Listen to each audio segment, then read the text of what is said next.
Hello, I'm Shaun Richards of Not Yes Man's Economics, and there's two things I want to cover today.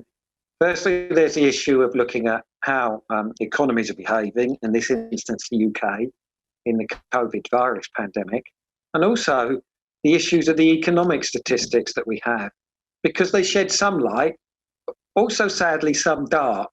If I start with the actual numbers, I can then begin to build up a picture of the issue here. So the UK has declared an unemployment rate this morning of 3.9%, bringing us up to the end of April, maybe a smidgen to 4%. Also declared that real wages, now depending whether you look at total wages or regular wages, are either a little bit negative or a little bit positive. But there are real problems with this.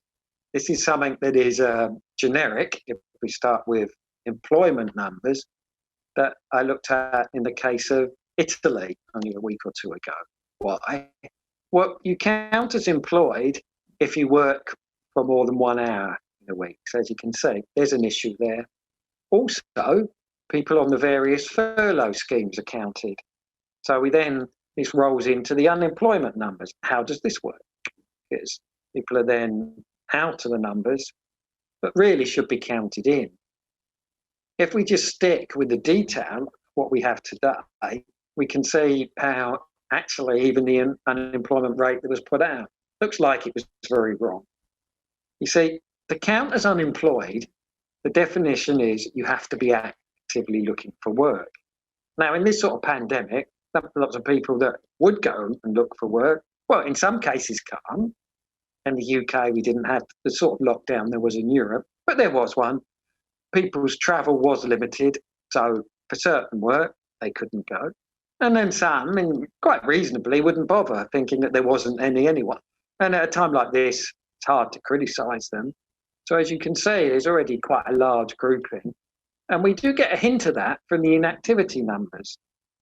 There are people that ordinarily, maybe like students, long-term ill, sick, that sort of thing. But in this instance, there was quite a surge in that, somewhere in the order of 350,000 people.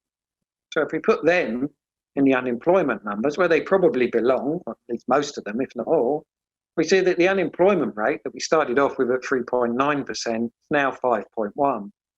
Still too low, in my opinion, but we're starting to get a better guide. Why is it too low? Well, there are people working short hours and things like that at the minute. And the number there in terms of a percentage decline was nearly double digits, 10%. So a big push there, out of employment into unemployment, not that well measured.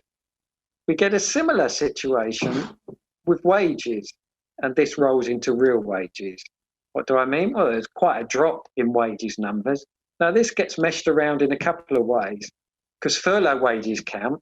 They're only 80% in the UK of normal wages for those that get them. So there's quite a drop back. If we look at the annual numbers, and we try and peer through that to get a picture of what's happening, well, wage growth has dropped to about 1%. If we bring in now inflation measures, we see that whatever inflation measure you use, that brings you to negative real wages in terms of the total number.